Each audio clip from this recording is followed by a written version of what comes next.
No Saber Direito desta semana, você vai acompanhar um curso sobre processo administrativo disciplinar. Durante as 5 aulas, o professor Júlio Molica vai apresentar os conceitos iniciais, a instauração e instrução no processo. Entenda ainda como se dão o julgamento, os recursos e as nulidades. Está no ar a aula 1.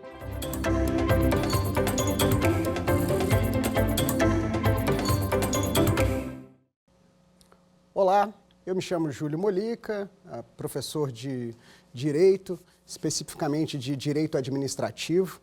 Hoje nós vamos falar sobre processo administrativo disciplinar, um tema não muito falado nas faculdades, não tão estudado e que a gente nem sempre gosta muito, porque responder processo penal ou processo administrativo disciplinar não é muito o que a gente quer, né, passar. Mas é sempre bom a gente saber, inclusive para que a gente possa exercer uma boa atividade, fazer uma boa defesa e quem tiver nas comissões de processo administrativo disciplinar possam exercer também uma ótima atividade.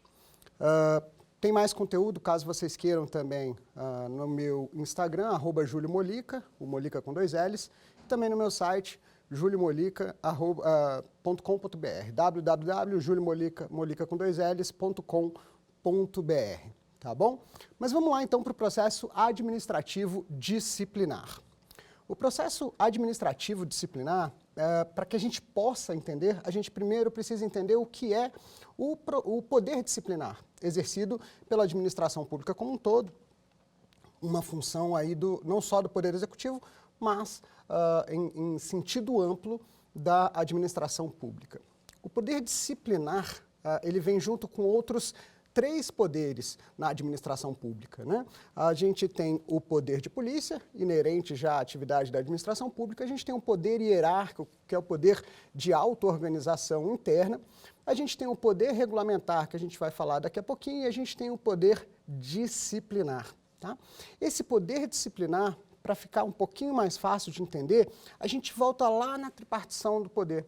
Ou seja, eu tenho um Estado que é tripartido em 3 partes, por óbvio, né? Essas 3 partes do poder são o poder judiciário, o poder executivo e o poder legislativo, cada um com uma função. O legislativo vai fazer as normas, vai regulamentar, o poder executivo vai administrar e governar, enquanto o poder judiciário vai efetivamente julgar. O que ocorre é que desses poderes, 2 deles, o judiciário e o executivo, acabam delegando, acabam transferindo parte das suas forças, parte das suas atribuições para o poder executivo ou para a administração pública, para ficar mais fácil da gente compreender. Que poderes são esses? Se a gente pegar o poder legislativo, ele transfere para o poder executivo o poder de normatizar. Ou seja, se eu tenho a Constituição Federal feita pelo Poder Constituinte, se eu tenho as leis feitas pelo Poder Legislativo, eu tenho os regulamentos feitos pelo Poder Executivo. Por isso que é chamado de poder regulamentar ou poder normativo. Ele deriva lá do Poder Legislativo. O Poder Legislativo tem o último controle sobre isso, podendo inclusive sustar as normatizações feitas pelo Poder Executivo, mas complementa, o Poder Executivo que está ali no dia a dia, ele vai então poder efetivamente complementar e pormenorizar tudo aquilo que é, todas aquelas normas que foram feitas pelo Poder Legislativo. Já do outro lado, o Poder Judiciário, ele é o encarregado por dizer o direito, né? Ele é encarregado pela jurisdição. Então, ninguém vai ser a última palavra, senão o Poder Judiciário, quanto à aplicação, à interpretação do direito, né? A realização da própria hermenêutica e a concretização dela. Só que parte desse poder, o Poder Judiciário transferiu, através da Constituição, transferiu para o Poder Executivo. Ou seja, o Poder Executivo, mais uma vez, a administração pública também pode julgar. É claro que ela não vai julgar tudo. Existem temas específicos em que ela pode julgar. Dentre esses temas estão a relação dela com os administrados, com os cidadãos. Ou seja, através de um processo na esfera administrativa, você vai poder, assegurados todos os princípios, você vai poder chegar a uma conclusão na esfera administrativa sem precisar ir ao Poder Judiciário. Isso acontece na relação administração pública com os administrados e isso acontece também na relação administração pública com seus servidores, ou seja, com o público interno da sua organização. Este poder de poder julgar, essa função de poder julgar, advinda, delegada do Poder Judiciário, ela é chamada de poder disciplinar. Ou seja, poder disciplinar é aquele que pode aplicar, pode julgar e, eventualmente, aplicar sanções aos administrados e também aos servidores, ao público interno. Servidores que eu digo aqui em sentido lato, em sentido amplo, podendo ser qualquer agente público, como a gente vai ver a seguir nesta aula e também nas próximas aulas sobre o processo administrativo disciplinar.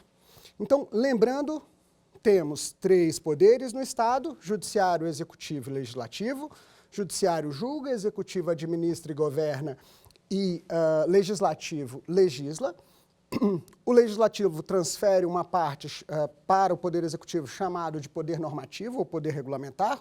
O judiciário transfere uma parte, chamado poder disciplinar. Lembrando que, assim como o legislativo pode sustar atos normativos, o legislativo também pode fazer o controle desses julgamentos feitos originariamente pela administração pública. Este controle é um controle de legalidade, de procedimento, de verificação, inclusive, da proporcionalidade e até mesmo da razoabilidade da aplicação de uma sanção, né? O processo administrativo disciplinar, então, ele vai derivar disso, vai derivar do poder disciplinar e, mais especificamente, da questão sancionatória, ou seja, do poder de se aplicar uma sanção efetivamente a um dos servidores, isso falando especificamente do processo administrativo disciplinar. Ok? Tranquilo? Vamos em frente, então. Para a gente aprofundar um pouquinho mais sobre o que é o poder disciplinar, a gente precisa entender também que a administração pública é capaz de analisar os atos éticos, ou seja, o que é um comportamento previsto ou um comportamento esperado para aquele determinado servidor. Para ficar mais claro, a gente vai recorrer um pouquinho às aulas de ética, né? Ética profissional ou qualquer ética, onde a gente costuma ter os códigos de ética. A gente precisa lembrar o seguinte, que existem 3 termos importantes: moral, ética e direito. A moral, a gente pode resumir, isso vai depender, é claro, de qual corrente e como você vai estudar esse conteúdo, mas resumindo de forma bem objetiva para a gente aqui, a moral é um padrão de comportamento interno, ou seja, eu tenho os meus padrões e cada um de vocês tem o seu padrão. Cada um sabe o que é moral para você ou não. O que é moral para mim não necessariamente é moral para você. O que é moral para você não necessariamente é moral para mim. E isso a gente precisa conviver de uma forma tranquila, porque cada um tem os seus valores, cada um tem as suas convicções, né? E cada um cresceu dessa forma dentro de cada ambiente. Por outro lado, se a gente levar para um padrão de comportamento mais amplo de um determinado grupo, a gente vai chamar esse padrão de comportamento de ética. Ou seja, a ética é o padrão de comportamento de um determinado grupo, ou que se espera de um determinado grupo. Então, nós temos padrões éticos em qualquer microsociedade que a gente participa, na família, no condomínio, na sala de aula, na faculdade, na profissão, né? Todos esses a gente tem um padrão esperado, até no trânsito, né? A gente espera que todo mundo obedeça às regras para que a gente não tenha um acidente de trânsito. E isso é um padrão de comportamento. Isso é a ética no trânsito. A gente tem isso em todas as áreas. Inclusive, mais comumente a gente conhece nas áreas profissionais, ou seja, aquele profissional, como que ele deve lidar com um determinado assunto, com um determinado tema, com determinada situação. cada profissão vai ter o seu padrão ético. Alguns já escritos, outros ainda não. Outros simplesmente se espera, né?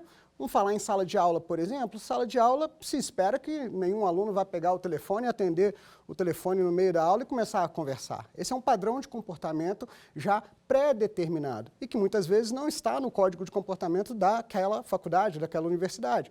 Ou seja, é um padrão ético que já está ali previsto no dia a dia efetivo das nossas atividades. Saindo da ética, nós temos, então, o direito em si. E aí a gente precisa lembrar que ninguém é obrigado a fazer, senão em virtude de lei. Fazer ou deixar de fazer, senão em virtude de lei. Ou seja, o direito já começa a criar para a gente obrigações e direitos, né? No caso, direitos e deveres. Para cada direito existem deveres e para cada dever existem direitos. Isso parece um clichê, né? um jargão, uma coisa meio abstrata, mas a gente precisa lembrar que cada vez que eu tenho um direito, os demais precisam respeitar esse direito. Então, no momento em que surge um direito para mim, surge, obviamente, um dever para os demais. E o inverso também. No momento em que surge um direito para alguém, surge também um dever para que eu respeite os direitos daquela pessoa. Não é diferente no comportamento profissional, no comportamento das nossas atividades. Por quê? Porque nós, muitas vezes, temos também obrigações, nós também temos proibições. É normal você ter códigos, normas, leis que vão dizer o que pode ser feito e o que não pode ser feito. De um lado, vedações, de outro lado, permissões, ou seja, de um lado, proibições e de outro lado, obrigações. Nós temos, então, um padrão sempre de o que eu posso e o que eu não posso. Então, lembrando, a gente tem a moral, que é o posso e não posso de acordo com os meus valores internos. Nós temos a ética, que é posso ou não posso de acordo com os padrões de comportamento de um determinado grupo. E nós temos o direito, que é posso ou não posso, mas sendo obrigado a seguir essa regra. Por quê? Porque aí a gente já está falando da norma em si, da lei, que ninguém será obrigado a fazer ou deixar de fazer senão em virtude de lei, mas a lei vai poder impor, então, que você pode fazer aquilo ou que você não pode fazer aquilo. Aqui a gente já tem uma determinação diferente, mais forte, mais incisiva.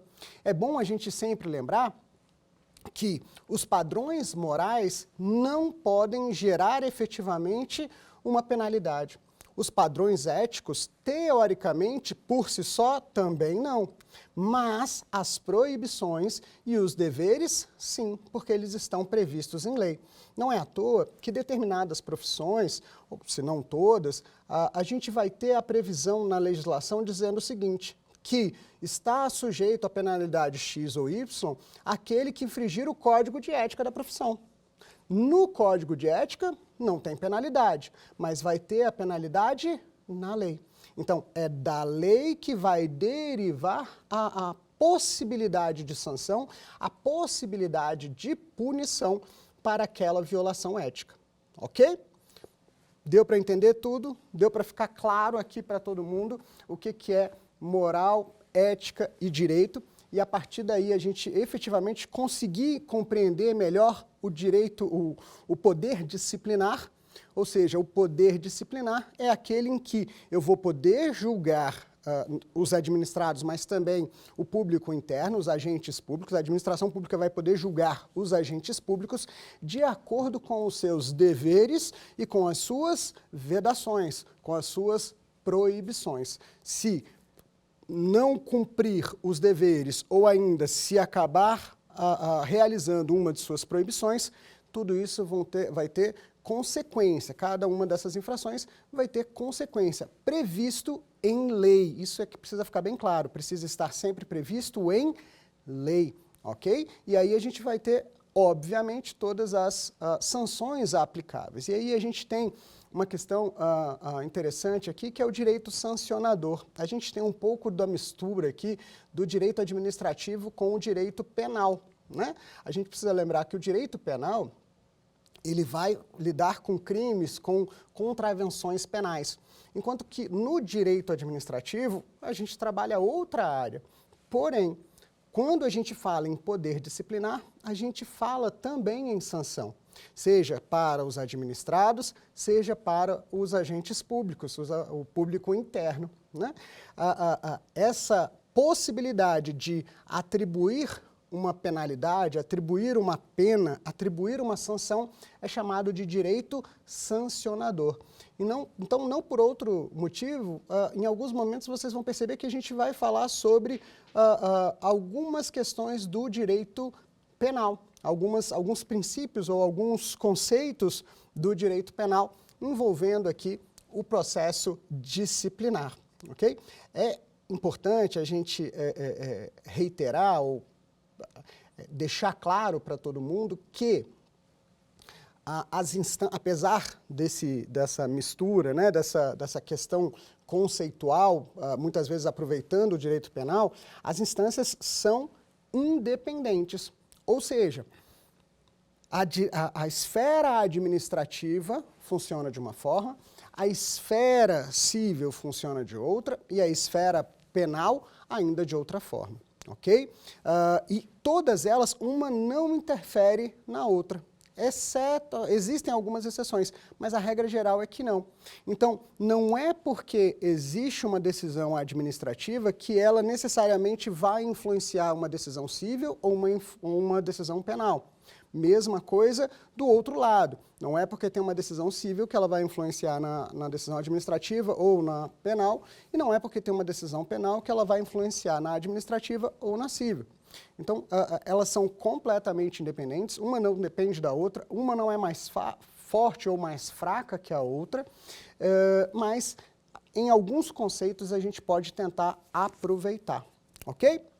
Vamos lá, vamos dando sequência aqui. Sobre os direitos e deveres, eu vou aproveitar a oportunidade aqui para a gente ler o rol de deveres e de proibições, tá bom? Vamos lá? Os deveres dos servidores públicos, e aí, aqui só um parênteses, é importante a gente ter em mente que o Estatuto do Servidor Público que a gente vai estudar aqui é o Estatuto Federal, tá? A Lei 8.112. Mas podem ter algumas peculiaridades com a legislação local, tá bom? Mas a gente vai ver a regra geral e para que a gente tenha toda essa noção. Vamos lá, então? Vamos aqui, olha só. Os deveres dos servidores públicos, eles estão previstos no artigo 116 da 8.112. São alguns, tá? Vamos ver aqui devagarzinho, olha só. São deveres do servidor público: 1. Exercer com zelo e dedicação as atribuições do cargo. 2. Ser leal às instituições a que servir. 3. Observar as normas legais e regulamentares. Olha que interessante, já fazendo vínculo com as resoluções, com as normas, com as portarias, decretos, o que for, todo o poder regulamentar. Cumprir as ordens superiores, exceto quando manifestamente ilegais. Atender com presteza ao público em geral, prestando as informações requeridas, ressalvadas as protegidas por sigilo. De novo, atender com presteza à expedição de certidões requeridas para defesa de direito ou esclarecimento de situações de interesse pessoal. A terceira, atender com presteza às requisições para a defesa da fazenda pública. Dando continuidade, levar ao conhecimento de autoridade superior as irregularidades de que tiver ciência em razão do cargo. 7, vou reler o item 6, tá? Olha só. Levar as irregularidades de que tiver ciência em razão do cargo ao conhecimento da autoridade superior, ou quando houver suspeita do envolvimento desta, ao conhecimento de outra autoridade competente para a apuração. Isso aqui, o texto primeiro que eu tinha lido foi revogado em 2011, tá? Ele foi alterado, na verdade, pela Lei 12.527 de 2011. Item 7, nós temos aqui zelar pela economia do material e a conservação do patrimônio público. 8, guardar sigilo sobre assunto da repartição. 9, manter conduta compatível com a moralidade administrativa. 10, ser assíduo e pontual ao serviço. 11, tratar com urbanidade as pessoas. E 12, representar contra ilegalidade, omissão ou abuso de poder. Então, nós temos essas 12 hipóteses aqui de deveres, de obrigações, que precisam ser cumpridas pelos agentes públicos, aqui especificamente pelos servidores públicos, na sua atividade, no exercício da sua atividade, no exercício da função inerente especificamente ao cargo que ele ocupa, ok? Vamos dar uma olhada então aqui nas proibições. Seguindo as proibições, é o artigo seguinte, é o artigo 117, ok? Vamos lá. Proibições. 1. Ausentar-se do serviço durante o expediente, sem prévia autorização da chefia imediata. 2. Retirar, sem prévia anuência da autoridade competente, qualquer documento ou objeto da repartição. 3. Tudo isso é proibido. É proibido ao servidor recusar a fé de documentos públicos. 4. Opor resistência injustificada ao andamento de documento e processo ou execução de serviço. Promover manifestação de apreço ou desapreço no recinto da repartição. 6. Cometer a pessoa estranha à repartição, fora dos casos previstos em lei, o desempenho de atribuição que seja sua responsabilidade ou de seu subordinado. 7. Coagir ou aliciar subordinados, no sentido de filiarem-se à associação profissional ou sindical ou a partido político. 8. Manter sob sua chefia imediata, em cargo ou função de confiança, cônjuge, companheiro ou parente até 2º grau civil, e aqui 2º grau civil, 3º grau, tudo isso lá no direito civil a gente tem as regras, né, desse parentesco, tá? 9. Valer-se do cargo para logar proveito pessoal ou de outrem, em detrimento da dignidade da função pública. 10. Participar de gerência ou administração de sociedade privada, personificada ou não. Exercer comércio, exceto na qualidade de acionista, cotista ou comanditário. 11. Atuar como procurador ou intermediário junto a repartições públicas, salvo quando se tratar de benefícios previdenciários ou assistenciais de parentes até o 2º grau e de cônjuge ou companheiro. 12. Receber propina, comissão, presentes ou vantagem de qualquer espécie, em razão de suas atribuições. 13.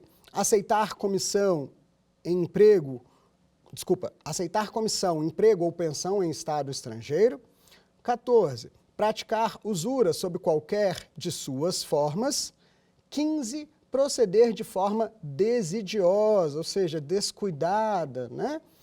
16. Utilizar pessoal ou recursos materiais da repartição em serviços ou atividades particulares.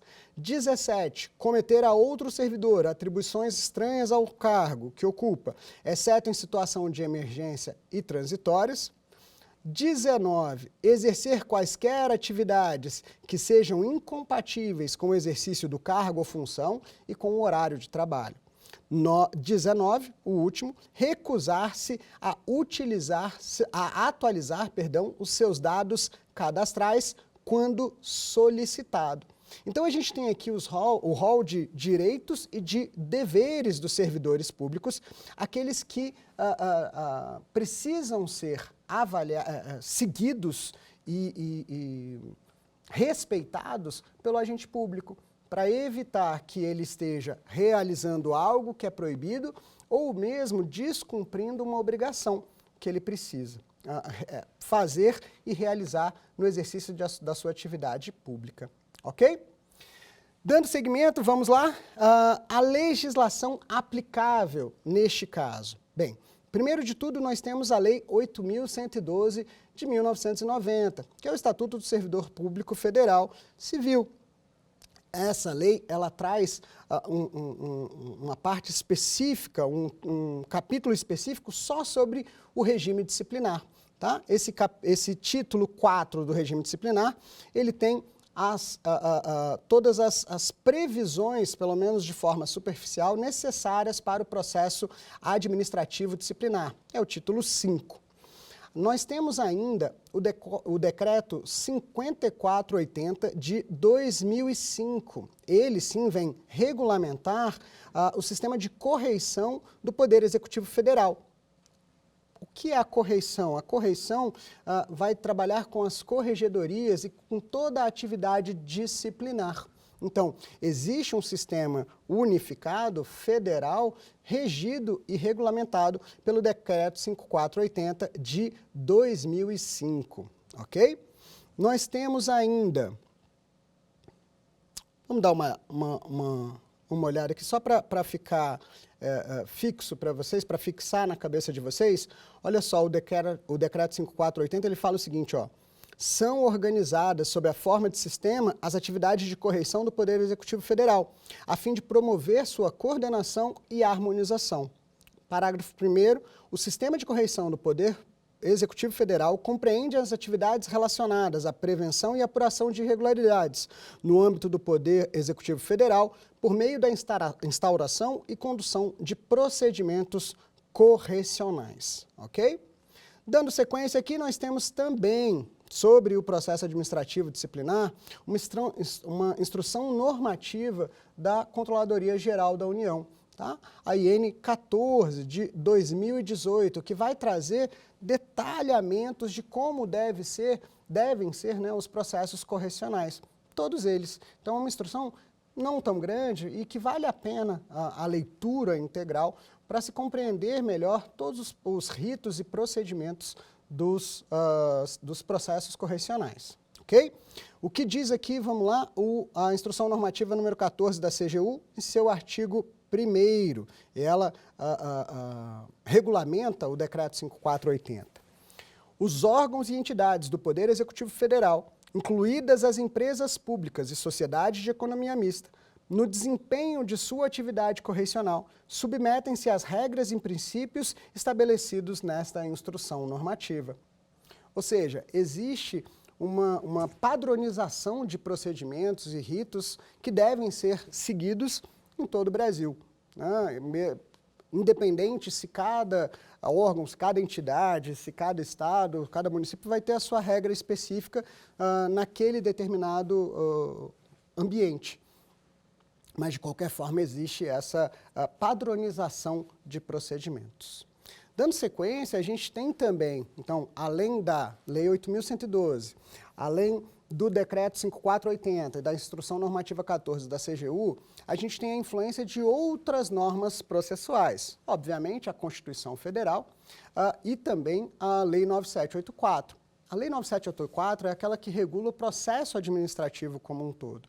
A gente pode dizer que a Lei 9784 ela vai regular mais o poder disciplinar entre a administração e os administrados, enquanto que o processo administrativo disciplinar ele vai estar com as suas especificações na 8.112, na 5480 e na Instrução Normativa 14.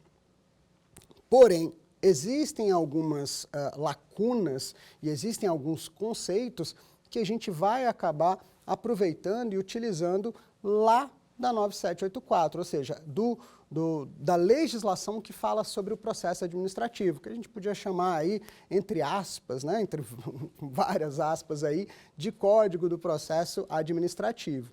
Outra influência que a gente tem também dos códigos processuais das outras matérias, né? Ou seja, a gente tem influência do Código Processual Civil, uma grande influência, uma vez que a base processual, seja para qualquer esfera, seja na esfera então civil, penal ou administrativa, a gente encontra no Código de Processo Civil, e também um pouco do Código de Processo Penal, tá?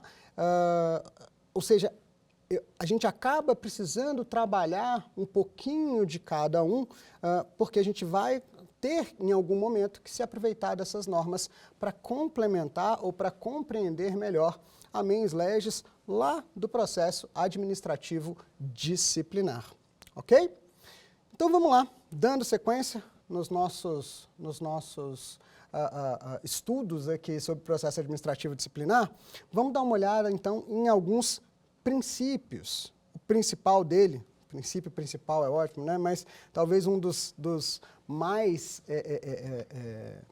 importantes, talvez um dos mais necessários, né, se eu posso dizer assim, seria exatamente o princípio da ampla defesa e do contraditório. Ou seja, se existe alguém que está respondendo a um processo, que é parte em um processo, e esse processo pode gerar alguma penalidade, pode vir a gerar, então, aí alguma sanção,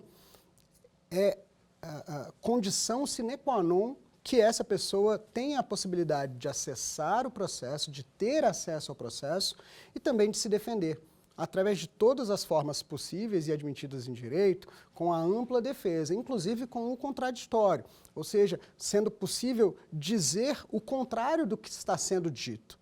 Mais à frente, em alguma das próximas aulas, a gente vai falar sobre a revelia. E a revelia ela não tem nada a ver com deixar de ter a defesa, já fazendo um pequeno spoiler aqui, mas sim em não ter mais o contraditório, ou seja, tudo que está ali alegado é verdadeiro. Isso, princípio geral processual, tá? Quanto à revelia. Mas, voltando ao início do processo administrativo, é preciso assegurar isso. Esse é o mais importante princípio, talvez, dentro do processo administrativo disciplinar também, a ampla defesa e o contraditório, ok? Dando sequência, pessoal, nós aproveitamos no processo administrativo disciplinar todos aqueles princípios do processo administrativo previstos lá na 9784, ok? Eles estão lá no artigo 2º da Lei 9784, que diz o seguinte: a administração pública obedecerá, dentre outros, aos princípios da legalidade, finalidade.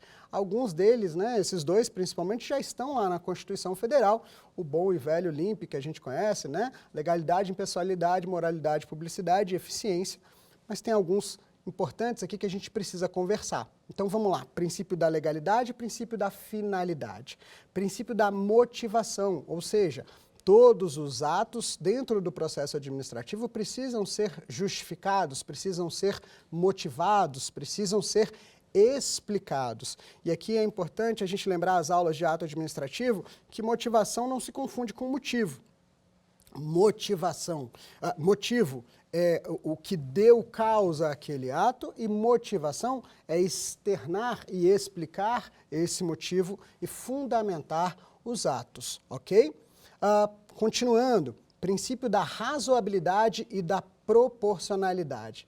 Aqui é importante a gente fazer a distinção entre os dois, uma vez que é muito comum a gente ter a confusão entre esses dois princípios, né? Que eu brinco que são termos siameses, ou seja, termos que muitas vezes andam em conjunto, andam juntos ali, porque muitos não conseguem diferenciar um do outro. A razoabilidade, para a gente ter uma noção, é a necessidade de agir com a razão, ou seja, dentro dos padrões admitidos e razoáveis.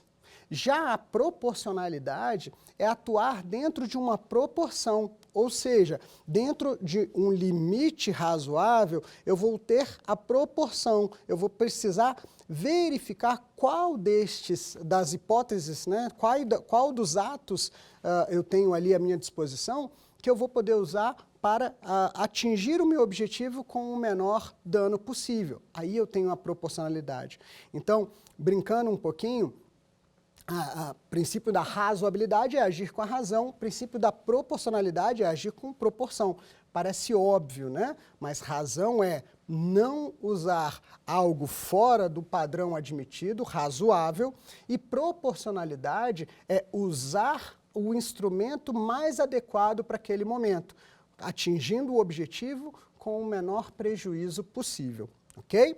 Então, nós temos aí o princípio da legalidade, finalidade, motivação, razoabilidade, proporcionalidade. Depois nós vamos para o princípio da moralidade. Esse princípio, eu gosto de trabalhar ele quando a gente fala em processo administrativo disciplinar, porque o melhor conceito de moralidade que eu já encontrei, ele está justamente no Código de Ética, no Decreto 1171, lá do Código de Ética dos Servidores Públicos Federais, que lá vai dizer para a gente que a moralidade nada mais é do que o equilíbrio entre a legalidade e a finalidade. Ou seja, não basta eu agir com a legalidade se não for para atingir a finalidade. Não basta eu atingir a finalidade se eu não agir com a legalidade. Se a gente tem, então, um ato legal, mas que não foi para atingir a finalidade para o qual ele foi previsto em lei, nós temos, então, aí um desvio de finalidade. Enquanto se a gente tem uma finalidade alcançada, mas fora dos limites legais, aí a gente tem o abuso de poder, tá? Então, a gente tem aqui abuso de poder e desvio de finalidade explicados dentro do princípio da moralidade. Importante, então, a gente lembrar essas aulas aí, lá do início, né, do curso de Direito Administrativo. Nós temos também o contraditório, que a gente já comentou sobre ele, a segurança jurídica de que não acontecerá fora dos padrões previstos e determinados pela legislação, o interesse público e a própria eficiência. Quando a gente fala em princípio do interesse público, ou seja, da supremacia do interesse público, a gente precisa lembrar que o processo administrativo disciplinar busca, sim, alcançar o interesse público, ou seja, verificar se houve, de fato, uma irregularidade e penalizar, né, sancionar aquele agente público que cometeu aquela irregularidade. Então, às vezes, algumas pessoas confundem, sim, o processo administrativo disciplinar, ele é público, ou seja, na dúvida se houve ou não um ato irregular, indúbio pro società, né? Ou seja, eu vou sim iniciar aquele processo. O que não quer dizer que eu não vou poder aplicar ao longo do processo o indúbio pro réu, que vem lá do direito penal. Ou seja, que se não confirmada a materialidade daquele ato delituoso, se não confirmada a autoria daquele ato delituoso, dentro aqui a gente está falando, obviamente, das atividades funcionais, eu não posso culpar o agente público. Então, uso sim o indúbio pro réu, lá quando eu vou analisar efetivamente o fato, mas para iniciar o processo, indúbio pro società. Porque sim, a gente tem o interesse, eu digo, a sociedade tem o interesse de que seja buscado efetivamente, seja buscada a verdade real, se houve realmente uma irregularidade e quem foi responsável por aquilo, ok?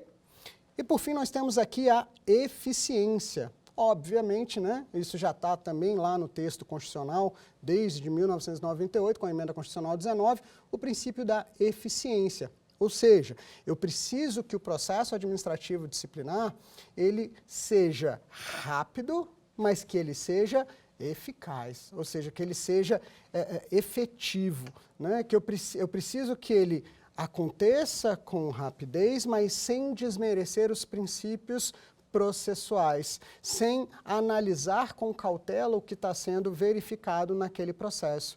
Então, não basta ser rápido, ele tem que ter qualidade.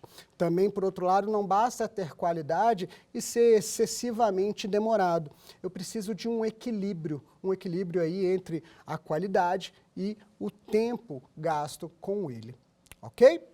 Vamos dar sequência, então, aqui. Falamos dos princípios previstos na 9784. Vamos falar um pouquinho, então, sobre o sistema correicional. Ou seja, lá no decreto 5480, como é que funciona o sistema de correição? Bem, tem como órgão central, aqui no artigo 2º, vou ler para a gente. No artigo 2º, integra um sistema de correição. Vamos lá. O órgão central, a Controladoria Geral da União, por meio da Corregedoria da União, e, como unidades setoriais, as unidades de correição dos órgãos e das entidades que sejam responsáveis pelas atividades de correição. Ou seja, eu tenho como órgão central lá a CGU e tenho como demais órgãos, ou seja, unidades setoriais, todos aqueles órgãos de correição locais, setoriais, específicos. Então, eu tenho uma entidade, eu tenho um órgão, eu tenho uma autarquia, por exemplo, onde eu vou ter o sistema de correição interno dele. Porém, como a gente já viu, esse sistema interno precisa respeitar as regras gerais do sistema de correição, que estão lá, são feitos, né, estão todos lá no site da Controladoria Geral da União e são realizados pela CGU. Então, é importante acessar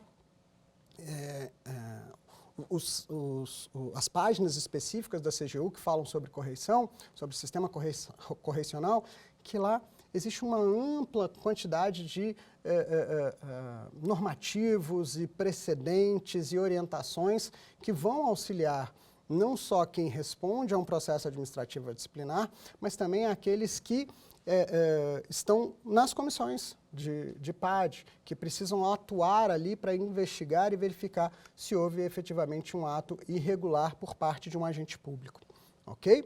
É importante também lembrar que a própria CGU já editou, acredito que a última edição foi a de 2022, já editou um manual de direito processual administrativo disciplinar, né? Um manual de PAD. E lá traz muitos detalhes, lá traz precedentes, lá muitas coisas são explicadas e ajudam a orientar.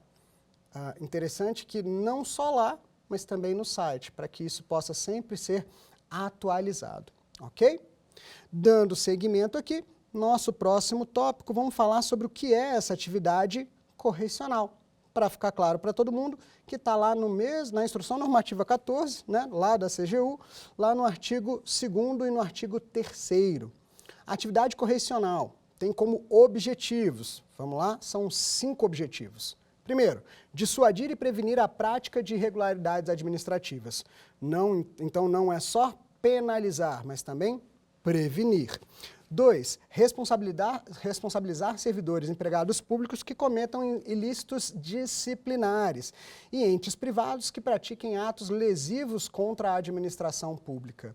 Então, vamos lá aqui, pessoal, é importante a gente lembrar que ilícitos depende da área. A gente geralmente, quando fala em fato ilícito, né, o bom e velho fato típico ilícito culpável lá da teoria do crime, o ilícito ele não é só penal. A gente tem ilícito civil, a gente tem ilícito penal e a gente tem aqui os ilícitos disciplinares, que seria o quê? Descumprir os deveres que a gente já viu ou ainda realizar uma das proibições que a gente também já viu, os artigos 116 e 117 da Lei 8.112. Terceiro objetivo, zelar pela eficiência, eficácia e efetividade das apurações correcionais.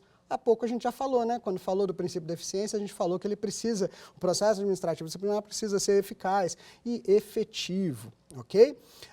Quarto objetivo, contribuir para o fortalecimento da integridade pública.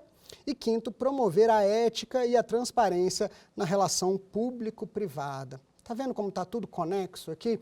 A moral, a ética e o direito. Aquela explicação inicial que a gente já comentou, né? Se você perdeu, não pegou direitinho, volta lá. Parece um pouquinho chatinho quando a gente vai falar em código de ética, vai falar ética e moral, mas de forma resumida lá no iniciozinho da aula dá para pegar, para ficar bem claro na cabeça. Quanto às atribuições, artigo 3º da Instrução Normativa 14 da CGU, a atividade correcional deve ser desenvolvida preferencialmente por unidade constituída para este fim, a qual possua atribuições para, ou seja, sugere que cada entidade, cada órgão, cada setor, na medida do possível, tenha a sua unidade correcional, ok?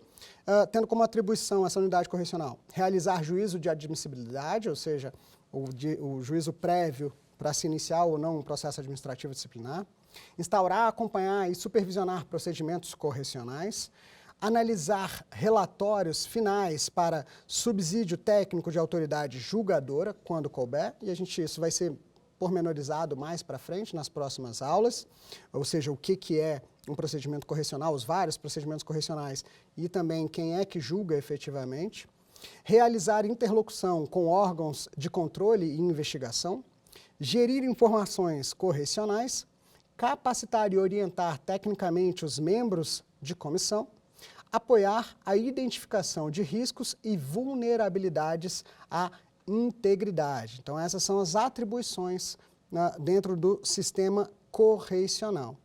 E aqui, para a gente ter uma ideia geral, quais são os procedimentos correicionais que vão ser melhor detalhados mais adiante, tá? Mas temos aqui também na Instrução Normativa 14, nós temos ali no artigo 4º, 5º e 6º.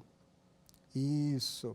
Esses 3 artigos que a gente vai dar uma olhada aqui agora. O artigo 4º ele fala o seguinte: os procedimentos correcionais podem ter natureza investigativa ou acusatória. Então aqui a gente já faz uma diferença super legal, que os procedimentos eles não são necessariamente só acusatórios, né? Os procedimentos correcionais, eles são um gênero com várias espécies. Essas espécies do gênero correcional, a gente pode dividir em 2, as investigativas e as acusatórias, tá? Algumas exclusivamente para investigar e outras exclusivamente para acusar. As investigativas, a Instrução Normativa traz 3 para a gente: a investigação preliminar, a sindicância investigativa e a sindicância patrimonial. Tá? Como eu disse, a gente vai ver mais à frente o detalhamento para que serve cada uma delas. Agora, quanto aos procedimentos acusatórios, os correcionais acusatórios, aí eles já estão no artigo 6º, e são a sindicância acusatória, o processo administrativo disciplinar, o processo administrativo disciplinar sumário, a sindicância disciplinar para servidores temporários, o processo administrativo de responsabilização e o PAS, que é o processo sancionador para empresas públicas e sociedade de economia mista. Ou seja, esses 6 procedimentos correicionais que são acusatórios. Lembrando que, para o servidor público, nós temos basicamente 3. Temos a sindicância, temos o PAD e temos o PAD sumário. Mas calma, não se preocupa que a gente vai ver cada um deles com bastante calma mais adiante, ok? Dando sequência aqui, nós temos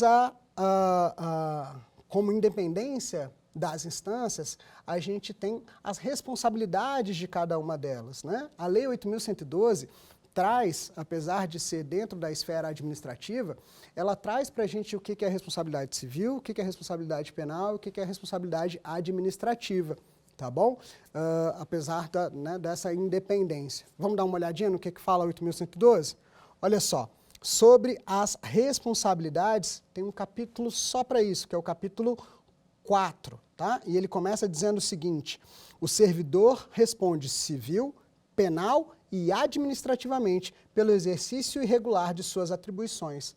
Isso quer dizer que o servidor pode sim responder pelo mesmo ato 3 vezes, na verdade em 3 esferas distintas. Aqui a gente não está falando em repetição, aqui a gente não está falando no bis in idem, a gente está falando aqui de que aquele mesmo ato pode gerar consequências penais, consequências cíveis e consequências administrativas, ok?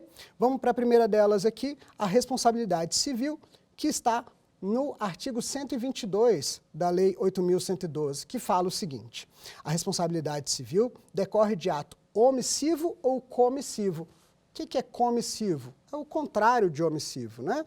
Omissivo quando você deixa de fazer, comissivo quando você age efetivamente.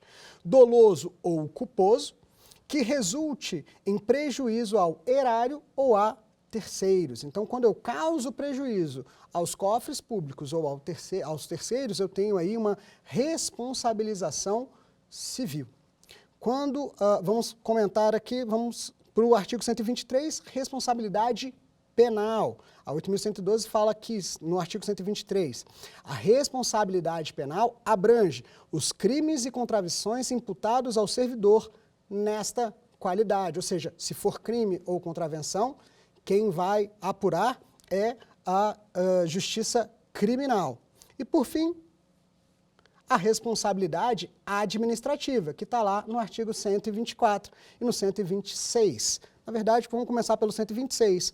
A responsabilidade administrativa do servidor será afastada no caso de absolvição criminal. Perdão, vamos começar no 124. A responsabilidade civil administrativa resulta do ato omissivo ou comissivo praticado no desempenho de cargo ou função. Essa é a responsabilidade administrativa. Aqui, quanto à responsabilidade administrativa, que é coligada ali com a penal, nesse caso do 126, olha só, a responsabilidade administrativa do servidor será afastada no caso de absolvição criminal, que negue a existência de fato ou sua autoria. Mas a gente vai falar com mais calma aqui quando a gente falar da defesa no processo administrativo disciplinar. Agora a gente precisa ir para o quiz, né? Então, nesse momento, a gente vai para o quiz para verificar como está o conhecimento de vocês aí sobre essa aula. Vamos lá? Dentre os poderes inerentes à administração pública, 2 deles se destacam por se originarem dos poderes legislativo e judiciário, denominados respectivamente. Lembra que a gente falou da delegação de poder? Temos a opção A, poder regulamentar e poder disciplinar. Item B, poder regulamentar e poder hierárquico. A opção C, poder hierárquico e poder de polícia. E letra D, poder de polícia e poder disciplinar. E aí, qual é a solução? Qual é a resposta correta? Nós temos aqui a resposta A, poder regulamentar e poder disciplinar. Lembrando que o poder regulamentar é aquele que deriva do legislativo, enquanto que o poder disciplinar é aquele que deriva do poder judiciário. Ok? Tranquilo esse, né? Vamos para a segunda? Vamos lá. Nosso segundo quiz, olha só. As condutas consideradas como infrações devem estar previamente previstas nas normas, assim como as sanções administrativas. Em que tipo de norma podem estar previstas as penas administrativas? Nas resoluções, nas portarias, nos decretos ou nas leis? E aí, em qual deles vai estar nas leis? Vamos lá? Olha só. Lembra que a gente conversou sobre ninguém é obrigado a fazer ou deixar de fazer, senão em virtude de lei? Que moral é um padrão de comportamento interno, ética é um padrão de comportamento em um determinado grupo, e só na lei é que efetivamente eu tenho as obrigações, as proibições e as penalidades. Então, as penas administrativas vão estar sempre nas leis, ok? Acertando aí? Moleza, né? Tranquilinho o quiz. Vamos para a nossa próxima questão?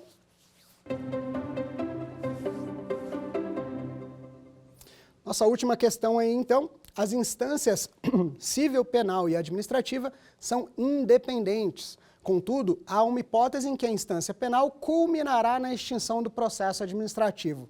Trata-se dos casos em que, olha que essa a gente acabou de ver, foi o finalzinho da aula, hein? A absolvição criminal reconheça a inocência do réu. B, a absolvição criminal negue a existência do fato ou sua autoria. C, a absolvição criminal reconheça que o réu agiu em legítima defesa. E letra D, a absolvição criminal reconheça que o réu agiu em estado de necessidade. E aí, qual é a opção? Nós temos então correta aqui a opção B. A absolvição criminal negue a existência do fato ou a sua autoria. Essa é a única possibilidade em que o julgamento da esfera penal vai efetivamente influenciar no julgamento da esfera administrativa. Lembrando aqui que a opção C e a opção D são excludentes de ilicitude lá do crime. Não quer dizer que é excludente da ilicitude administrativa. Lembra que a gente falou ilicitude civil, ilicitude penal e ilicitude administrativa, tá? E a absolvição por reconhecer a inocência do réu, de novo, a gente está falando do crime, a gente não está mais falando da esfera administrativa, do ilícito administrativo, ok?